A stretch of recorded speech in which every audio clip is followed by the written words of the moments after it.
saya ditemani oleh Pak Pandi sebagai tenaga ahli profesional dari pakar PBG SLF. Pak Pandi, gimana kabarnya, sehat? Alhamdulillah baik, Pak. Ya, alhamdulillah. Pacarnya lancar ya, Pak ya? Alhamdulillah. Oke, di sini tuh kita mau bahas tentang persetujuan bangunan gedung dan sertifikat layak fungsi. Mungkin Pak Pandi lebih paham dari saya. Nanti saya mungkin banyak bertanya-tanya kepada Bapak ya. Boleh. Siap. Siap. Yang pertama nih Pak, langsung pertanyaan ya Pak? Boleh. Yang pertama nih, banyak pertanyaan-pertanyaan orang awam yang nggak ngerti PBG. Apa sih, kenapa sih kita harus buat PBG? Padahal kalau secara logika nih ya, karena sebagai orang awam kita beli tanah, ya udah kalau mau bangun aja gitu. Ternyata dalam regulasi pemerintah itu harus buat PBG terlebih dahulu baru boleh buat mendirikan bangunan seperti itu. Oke. Gimana Pak? Baik, saya coba jelaskan secara garis besarnya saja. Jadi memang saat ini kalau dulu kita menyebutnya dengan IMB, izin mendirikan bangunan. Itu lebih ke izin secara teknis masalah perizinan untuk membangun baru. Tapi ketika Undang-Undang Cipta Kerja dan PP Nomor 16 Tahun 2021 diberlakukan, IMB itu berubah menjadi persetujuan bangunan gedung. Persetujuan bangunan gedung ini lebih cenderung ke penilaian teknis bangunan tersebut. Jadi apakah bangunan tersebut bisa layak nanti dibangun dan dipergunakan sesuai dengan standar teknis yang berlaku. Memang saat ini kendalanya adalah banyak case itu bangunan-bangunan yang berdiri tidak sesuai dengan PBG-nya. Karena ya satu dan lain hal, mungkin tadi Mbak Ika jelaskan juga, ketika klien membeli lahan itu biasanya mereka pengennya tuh bangun sebesar-besarnya, semaksimal mungkin. Padahal hal itu tidak bisa dilakukan karena regulasinya sudah jelas bahwa di setiap lahan itu ada namanya KDB dan KLB yang harus dipenuhi oleh klien gitu. Jadi untuk mengetahui KDB KLB-nya dari mana? Kita ambil contoh Jakarta. Kalau Jakarta ini memang sudah dari jauh-jauh hari ini adalah provinsi satu-satunya provinsi yang awal pertama kali sudah menata zonasi. KDB, KLB itu artinya apa? KDB itu koefisien dasar bangunan. Koefisien dasar bangunan. Jadi luas tapak bangunan yang diperbolehkan. Kalau KLB itu koefisien lantai bangunan, itu masalah jumlah lantai yang diizinkan. Ada juga namanya KDH, itu koefisien dasar hijau. Jadi orang berpikir sekarang beli lahan 100 meter, saya mau bangun semua 100 meter, tidak bisa.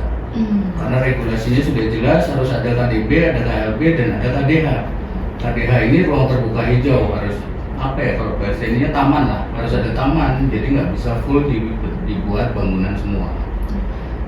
Cuma ya memang Jakarta baru sudah jauh-jauh hari membuat zonasi. Jakarta itu jauh-jauh hari sudah tertata dari zaman, saya lupa kalau di zaman Bang Ali Sadikin gubernur sudah ditata bahwa zonasi setiap daerah itu berbeda-beda, entah itu Jakarta Timur, Jakarta Barat, Utara, atau Selatan, itu bisa beda-beda. Beda hanya dengan daerah lain. Mungkin di daerah lain beberapa sudah mulai melakukan penataan zonasi, tapi kalau yang belum biasanya kita mengajukan lahan tersebut, nanti baru dijawab dari pihak pemerintah bahwa ini zonasinya A, KDB KLB-nya sekian. Jadi itu dulu sih, ya PBG kurang lebih hampir sama dengan IMB, cuma regulasinya ya dasarnya sudah berbeda, itu aja. Itu aja. Berarti secara garis besar kalau misalkan punya tanah 60 meter, saya mau bangun 60 meter tuh nggak bisa ya berarti? Nggak bisa. Oh, itu ada aturannya? Ada aturannya. Biasanya berapa persen Pak dari luas tanah? Biasanya itu hanya beda-beda, setiap daerah beda-beda. Kalau kita ngomongin Jakarta, itu maksimal di 60%. 60%. Tapi ada di luar daerah seperti kemarin di kota Sukabumi itu bisa 80%. Oh, misalnya ya. 100 berarti cuma 60 meter yang boleh dibangun? Betul. Dasarnya itu hanya 60 meter persegi yang bisa dibangun. Tapi kalau misalkan bikin berlantai-lantai itu boleh? Tidak, nanti kan ada KLP, hitungan KLP juga. Nanti di zona itu pasti ada hitungan KLP yang menentukan, misalkan KLP-nya 2,4, berarti hanya bisa antara 2 sampai 3 lantai. Rugi dong ya? Rugi, iya rugi ya, gitu. Tapi ya lumayan, 40 meter ya itu. Intinya gini, Itu kan namanya desain tata ruang ya. Jadi RDTR, rencana desain tata ruang, RDTR DKI itu harusnya per 20 tahun sekali itu akan dilakukan updating atau revisi. Oke. Bisa jadi kemungkinannya ketika revisi berikutnya KDP-nya naik atau KLP-nya naik. Evaluasi terakhir itu di 2022 kemarin. Dan itu secara global memang signifikan kenaikan KDP KLP di DKI. Lumayan, semakin banyak ya. Oke. Kalau misalnya nih Pak, saya mau beli tanah dan mau buat bangunan, buat pengusaha atau komersial gitu. Langkah apa aja sih yang harus saya ambil terlebih dahulu untuk buat PBG? Nah, ini pertanyaan bagus karena kebetulan ini baru saja terjadi, meskipun bukan yang pertama ya kami alami. Jadi ketika klien kami menghubungi untuk pengurusan izin, mereka sudah membeli lahan, Mas tolong bantu diurus untuk perizinannya. Yeah. Satu kesalahan para pengusaha ini adalah ketika membeli lahan, usahakan itu adalah mengecek zonasinya terlebih dahulu. Okay. Karena tidak semua lahan bisa dipakai untuk misalkan pabrik atau komersil ya.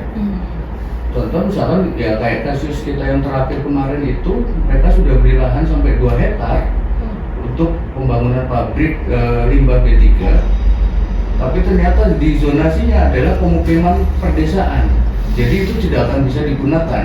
Klien rugi, pasti rugi, karena itu akan jadi lahan terbengkalai, dia tidak akan bisa menggunakan itu sebagai lahan komersil. Kalau dibangun untuk yang lain bisa, tapi dibangun untuk yang lain bisa, misalkan ya perumahan mungkin lebih masuk gitu dibandingin pabrik pengolahan limbah B3 yang diusulkan kemarin. Jadi saran saya juga sampaikan ke beberapa klien ketika kami meeting atau Zoom atau apapun itu, ketika pengusaha atau siapapun itu yang ingin mengakuisisi lahan untuk keperluan komersil, lebih baik cek dulu zonasi di lahan tersebut.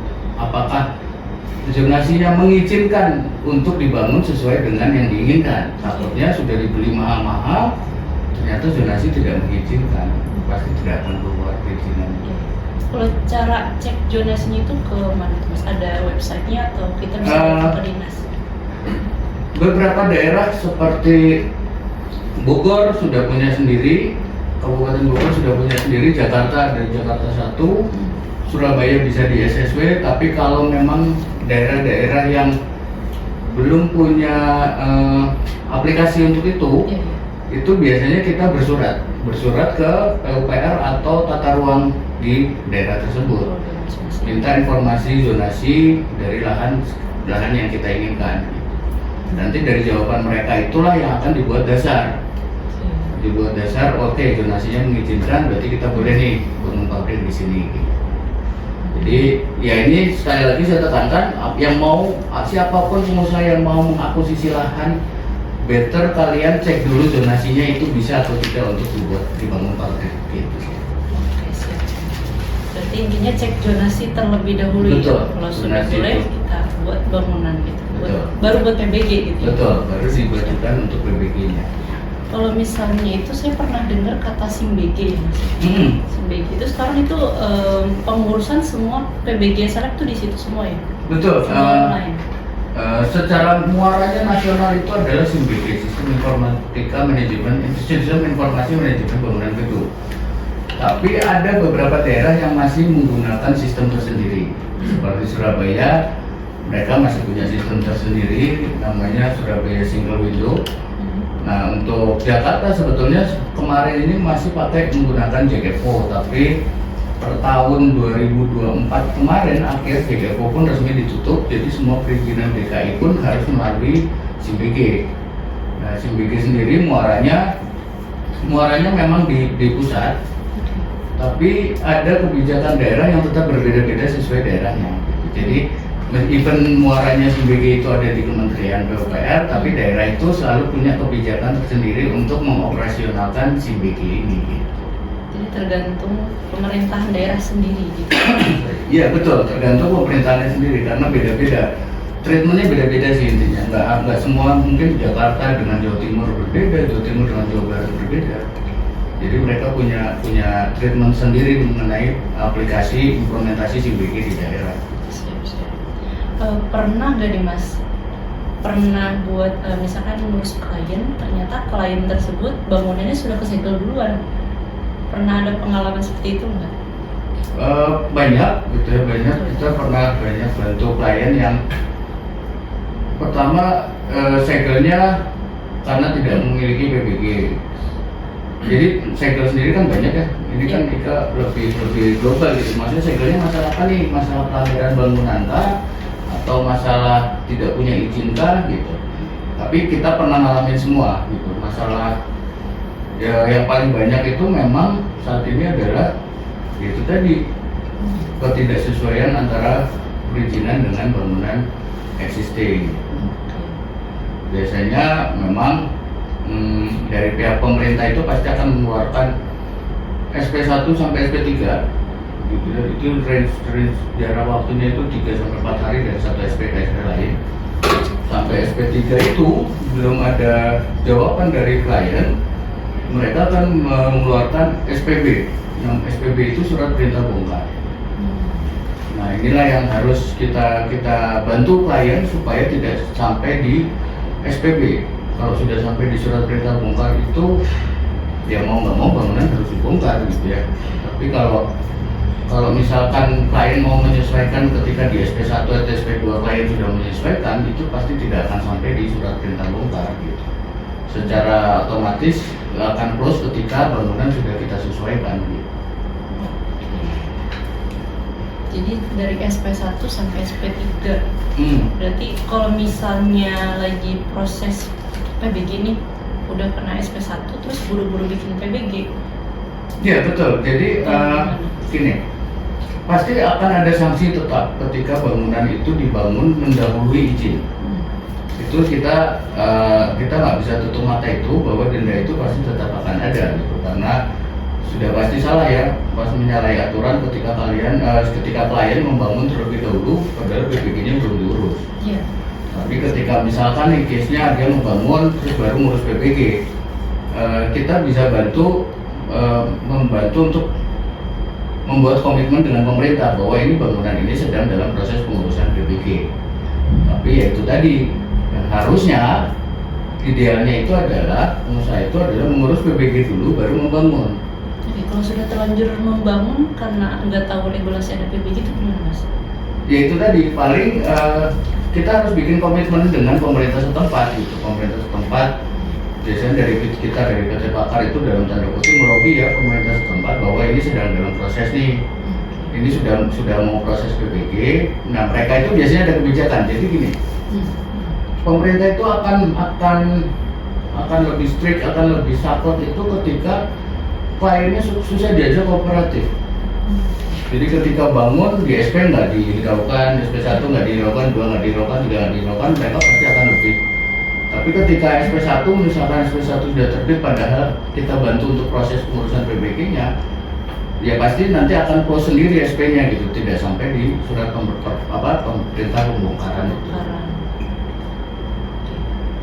Kalau case-nya ke SLF itu dari PBG gimana Mas? Oke, ini sedikit saya cerita gambarannya dulu. Jadi SLF itu sebetulnya kan dulu itu dibuat itu setelah IMB atau PBG terbit. Regulasinya seperti itu. Tapi ketika semua perizinan sekarang ditarik ke SIMBG, ada satu kebijakan baru di SIMBG untuk tadi yang kita ceritakan. Mas ada bangunan tapi nggak punya izin gimana? Nggak punya PBG. Nah di SIMBG sekarang itu ada opsi namanya pengajuan SLF tanpa IMB, tanpa PBG. Kalau kita buka SIMBG itu bisa mengajukan SLF dengan PBG atau SLF tidak dengan PBG. Jadi untuk bangunan-bangunan yang sudah berdiri saat ini, kami selalu menyarankan nggak usah ngurus PBG terlebih dahulu. Sudah nggak ngurus saja melakukan permohonan SLF, karena nanti ketika SLF-nya di-approve, itu akan keluar 2 produk, SLF dan PBG barunya. Jadi secara otomatis si klien akan dapat 2 produk ini, PBG-nya yang terbaru dapat dan SLF yang terbarunya dapat. Bentar, jadi udah terbangun, jadi nanti ada SLF terus ada 2 produk SRF dan PBG, Betul. jadi lebih enak gitu dong. Betul. Jadi sekarang pemerintah mempermudah untuk masalah perizinan bangunan gedung. Apalagi ya kalau kita tarik mundur ke belakang, berapa persen sih yang sudah punya IMB gitu dari bangunan-bangunan yang ada di kawasan kita saat ini. Makanya dibuatlah regulasi di SIMBG itu bahwa bangunan-bangunan yang sudah berdiri tanpa PBG bisa mengajukan SLF langsung, tapi dapat produknya itu 2, SLF dan PBG terbaru. Gitu sih. Kalau regulasi seperti ini yang tadi Mas Pandi ceritakan, itu hanya di Indonesia atau seluruh dunia itu sama? Oh, kalau setahu saya sih cuma di Indonesia ya, Cuma di yang Indonesia. bisa bikin satu kali pengajuan bisa dapat 2 produk itu gitu.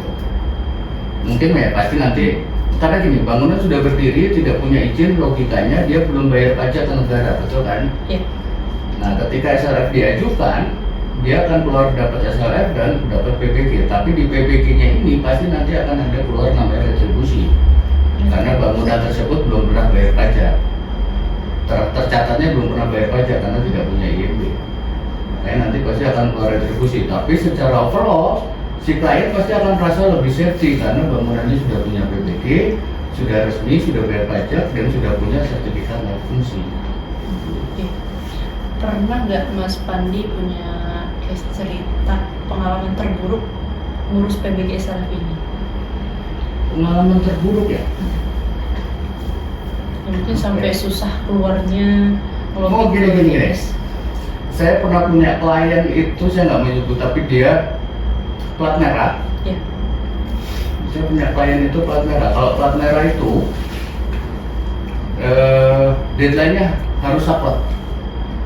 Jadi sahabat, misalkan kita sudah janjikan di akhir tahun akan terbit si PBG SLF-nya, dia akan ngejar di situ. Apabila itu tidak tercapai, dia tidak akan melakukan payment apa-apa, gitu ya. Tidak akan melakukan payment apa-apa. Nah, sekali waktu saya dapat klien plat merah, kita janjinya di akhir tahun terbit, tiba-tiba secara nasional SIMBG tidak bisa diakses, gitu. Jadi kan prosesnya harus lewat SIMBG, tapi tiba-tiba saya lupa waktu itu maintenance atau pergantian server lah gitulah di SIMBG ini. Jadi dari akhir tahun sampai awal tahun itu SIMBG nggak bisa diakses. Gitu. Jadi terjadilah ya intinya kita mendapat punishment dong gitu ya, karena kontrak kita harusnya akhir tahun tetap keluar. Akhirnya ya kita tetap akhirnya bisa menyelesaikan pekerjaan itu meskipun secara pekerjaan kita tetap dapat punishment gitu loh, yaitu ya tidak sesuai pembayaran dan segala macam lah ya. Itu bentuk punishmentnya kan kalau di konsultan itu kurang lebih kayak gitu. Punishmentnya itu selalu pemotongan dan segala macam itu lah ya. Ya intinya ya kalau seru-seruan sih ya hampir semua daerah sama sih SLF. Kita sudah mengerjakan SLF di Pulau Jawa, di Bali, sampai Kalimantan, Riau gitu. Jadi intinya semua ini penting gitu. Saya berharap semua pengusaha-pengusaha ini juga nggak cuma cari cuannya aja gitu ya, karena si fasiliti bisnis mereka harus punya SLF gitu. Jangan cari cuannya aja, tapi lindungi juga pegawai yang ada di dalam perusahaan itu gitu. Dengan SLF itu kan berarti melindungi juga aset karyawan yang ada di dalam perusahaan itu gitu. Jadi jangan mikirin cuannya aja, tolong gitu. Tolong diperhatiin juga itu keselamatan karyawan yang ada di dalam ruangan itu. Oke, kalau berbicara SLF berarti sesuai ya, sertifikat layak fungsi, jadi harus layak bangunannya, seperti itu ya Pak Pandi? Iya, memang kalau SLF ya jujur apa ya, perintilan izin pendukungnya banyak gitu ya. Tapi ya itu memang harus ditempuh gitu. Semua pengusaha harus tempuh itulah. Kita kalau mau ngambil contoh kemarin udah jelas-jelas rame kebakaran di Jakarta ya, Teradron. Kalau mungkin kalian pernah dengar, itu Teradron itu kan jadi isu nasional jadinya. Itu karena SKK Damkar ya? Itu karena SKK Damkar. Nah itu salah satu perintilan SLF yang harus ditempuh saat ini gitu. Jadi, maksudnya dokumen pendukung SLF gitu? Betul, dokumen pendukung SLF itu banyak. Ya PBG jelas harus punya, Iya. punya minimal ya itu tadi pengajuannya SLF langsung PBG. Tapi yang mandatory saat ini adalah SKK Damkar, karena dalam kasus kemarin kebakaran yang luar biasa itu yang memakan korban, akhirnya Jakarta sendiri wajib melaporkan. Teman-teman dari dinas itu cerita, Mas, kita sekarang wajib melaporkan SKSLF yang sudah kita terbitkan ke inspektorat, karena sekarang semua di bawah pengawasan inspektorat. Jadi memang secara regulasi sekarang SKK Damkar itu menjadi mandatory file yang harus ada di pengajuan SLF. Makanya karena kasus darurat itu ya damkarnya kurang bagus lah intinya ya. Sertifikasi keselamatan kebakarannya kurang, jadi ya jadi seperti itu, jadi korbannya banyak. Tapi banyak Mas kayak perusahaan-perusahaan yang punya SKK Damkar. Cara biar tahu pemerintah tuh biar bisa memberantas itu gimana?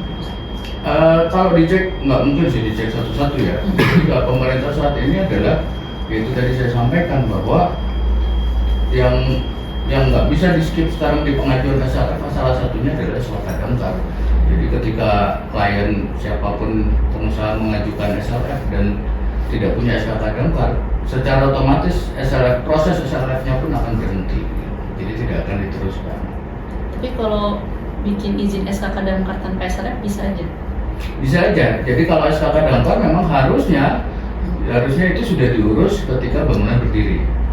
Dan ketika sudah berdiri, sudah dioperasionalkan, per 1 tahun itu tetap harus ada uji untuk damkar.